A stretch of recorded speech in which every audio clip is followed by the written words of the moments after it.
Hi guys, and welcome to another episode of Kabir Considers. In this video, we're going to react to why $100,000 salary can't buy you the American dream. I mean, maybe it's because I'm from the UK and, very, very, very few people ever earn £100,000. I would have to imagine 100 grand probably puts you in the either top 10%. Yeah, probably maybe like top 15 to top 10%. People, it's the average wage, I think, in the UK, the average salary is like 30 grand or something like that, or 35,000. And America, can't be too dissimilar. Yes, there's going to be states and cities like New York City and Los Angeles and Southern California in general where salaries are probably a lot higher. But you've got so many other states where salaries will be lower, which bring down the average. So how on earth can 100 grand not get you the American dream? And by the American dream, I'm thinking, 3-bedroom house or whatever, 2-car garage, white picket fence, in a decent neighborhood, a couple of vacations a year, being able to not have to constantly budget for things. You want to go grocery shopping, you don't have to think, oh my God, do I have enough money on my card? To think that a 6-figure salary can't get you that anymore, to me, is frankly absurd. How have things gotten this bad? More than half of Americans say they would need at least $100,000 a year to be financially comfortable. The benchmark of a 6-figure salary used to be the gold standard income. It represented the tipping point of finally earning a disposable income and building a savings, spending based on your wants, not just your needs. The American dream is what makes a middle-class lifestyle. You're able to pay your bills. You're able to put food on the table, put a roof over your family's head, and you have some additional savings. Now, people making well over 6 figures are still living paycheck to paycheck. What used to symbolize... How? That's crazy. How can you be earning well over 6 figures and still living paycheck to paycheck? I'm sorry, someone like that has probably over-leveraged themselves. They're probably driving a car that is just way too expensive, probably with a massive car payment. They've probably bought a house that's too big. Let's say you're making $150,000 a year. Are you telling me you can't live comfortable, even in a city like New York City, on $150K? Really? Financial freedom is now keeping people stressed about making ends meet. 26% say they would need more. A salary in the range of $100,000 to $149,000 per year would make them feel financially comfortable. I think unfortunately what has happened is that wages haven't kept up with the cost of living by and large for the last 50 years or so. And so it becomes increasingly hard for many families to be able to attain that sort of middle-class lifestyle, that American dream. How much you need to feel financially secure varies so much depending on not only your geographical location, but of course your lifestyle. It used to be that a 6-figure salary was like the gold standard. But nowadays, that may not be enough to make ends meet in certain parts of the country, especially like New York or San Francisco, where it costs so much more just to cover your daily expenses. Here's why a $100,000 household income no longer buys the American dream.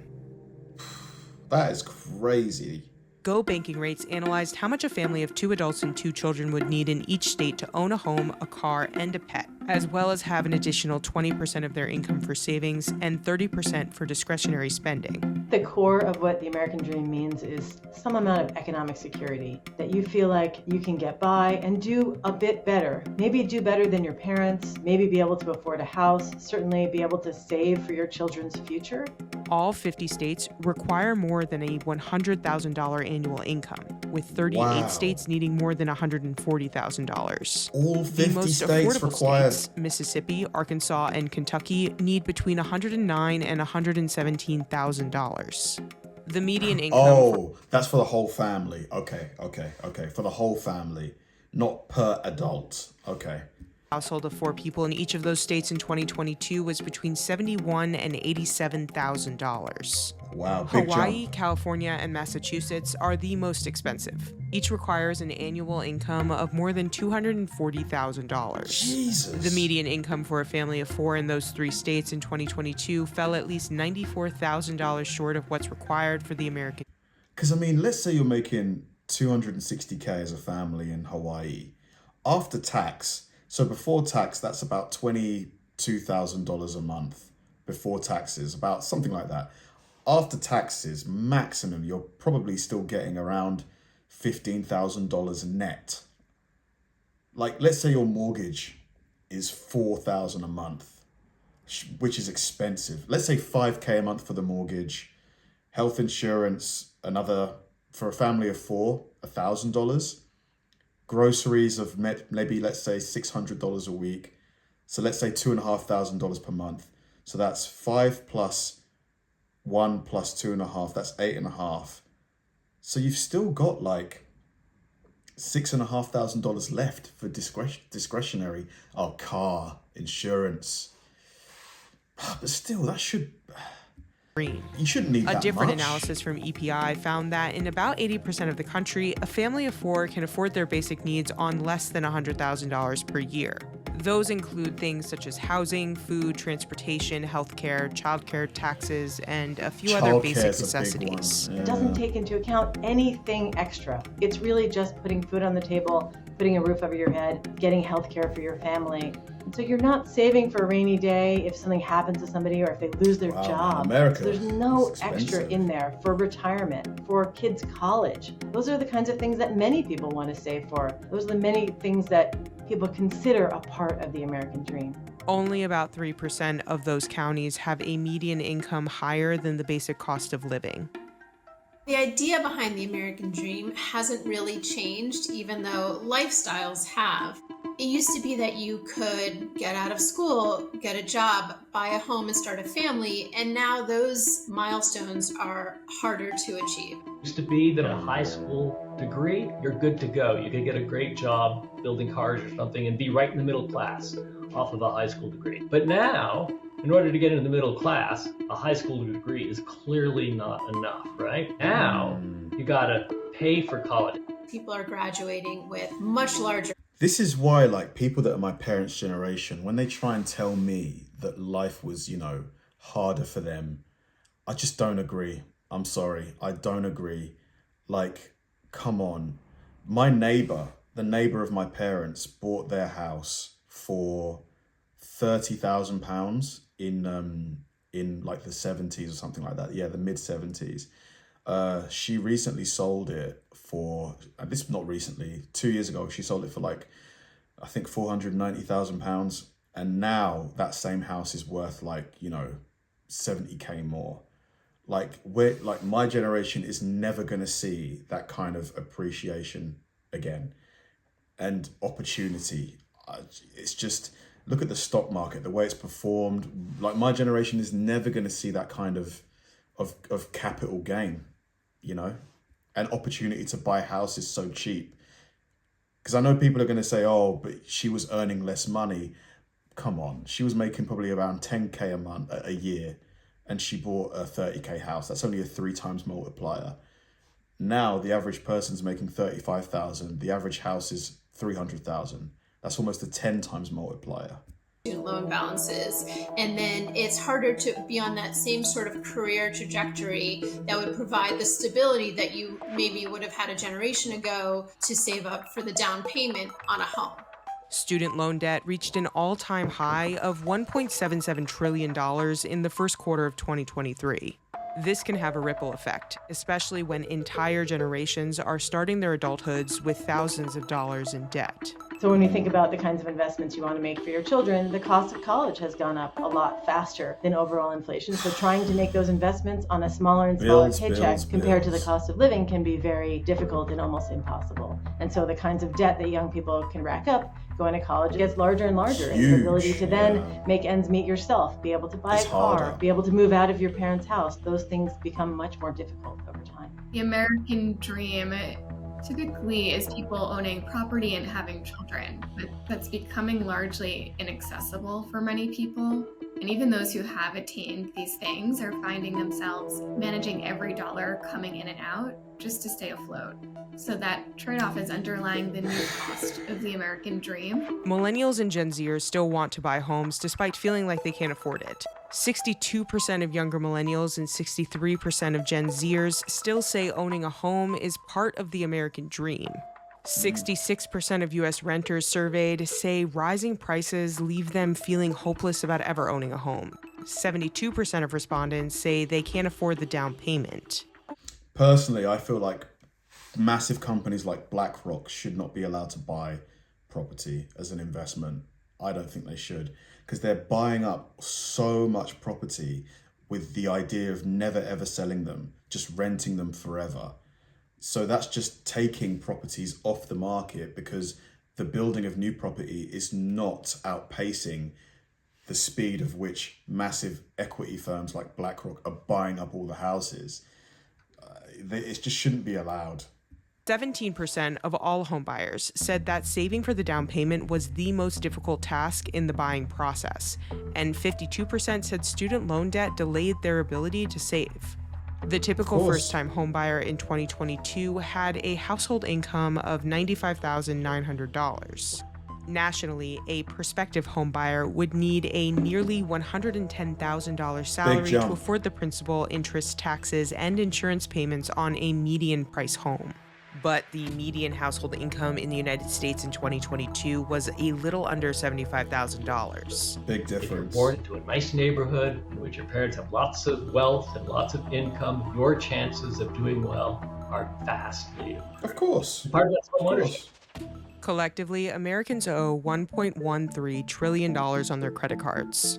Inflation, it's eroding people's purchasing power. It's reducing their ability to save for their future or invest in these long-term goals. So that loss of financial stability can create a sense of powerlessness and insecurity and contribute to feelings of uncertainty and vulnerability. It can really impact people's self-esteem, their resilience, their overall psychological health. Economists have suggested that debt growth became a substitution for income growth.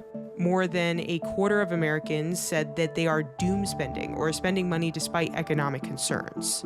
There's also this idea that young adults are feeling more discouraged in their own financial standing. So in that way, they're less inclined to even save for long-term goals and more likely to just live in the moment. It's just sort of that mentality, like I personally think we need to tax the ultra rich way more. You know, you've got companies like Amazon that are paying proportionally way less tax than the average person pays from their salary.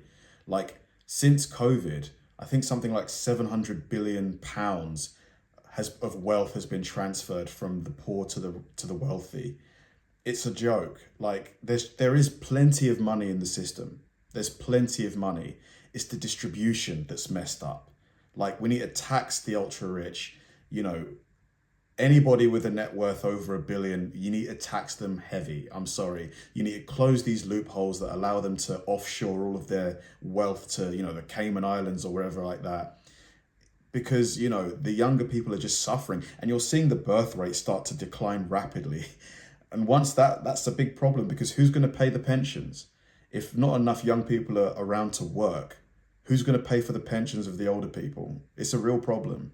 live once, I may not buy a home anyway, so let's take that trip or let's go to that event, whether it's a Taylor Swift concert or other, big ticket item. 73% of Gen Zers say the current economy makes it difficult to set up long-term goals. And it's not just about revenge spending. It's just about wanting to enjoy life and make the most of what you have, even if you can't necessarily buy that home or, you're not starting a family just yet and you really want to, feel good about yourself in the moment.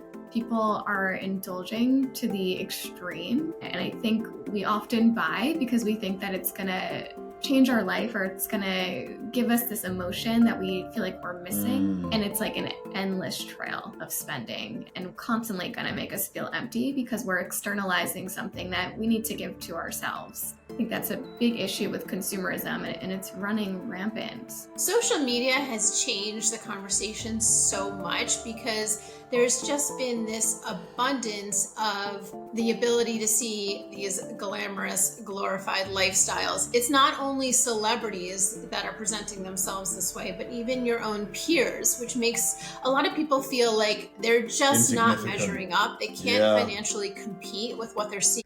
Keeping up with the Joneses. Online. It has left a lot of people, especially young adults, feeling very discouraged in their own financial standing. Even if they're doing okay, they just may not feel that way when they compare themselves to what they're seeing on social media. The question is, are you able, given kind of the luck of the birth lottery, are you able to have opportunities that are the same as those of people who may have been born into families that are in better circumstances than your own?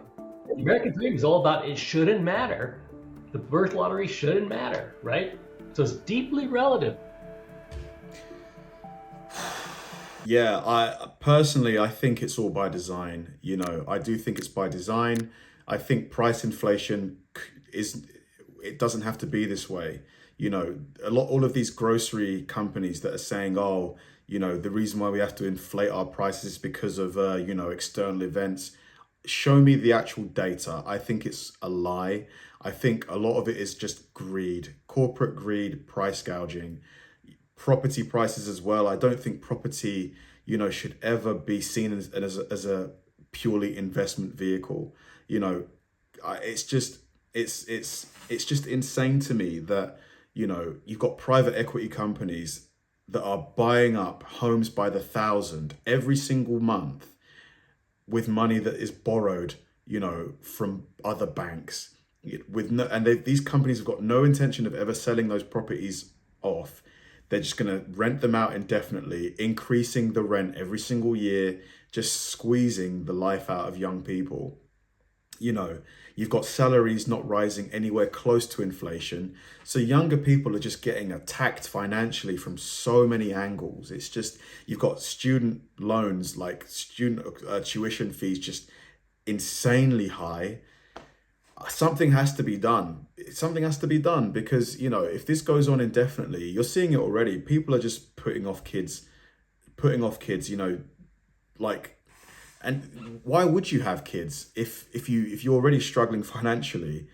Why would you have kids? And then if there's no kids, you know, with an aging population, more and more people are going to be relying on, you know, getting a pension from the government. If there's no taxes from salaries or not enough going into the pot, where does that money come from to pay for the pensions? You know, there's a real problem that needs to be addressed. Thanks for watching, guys, and I'll see you in the next one.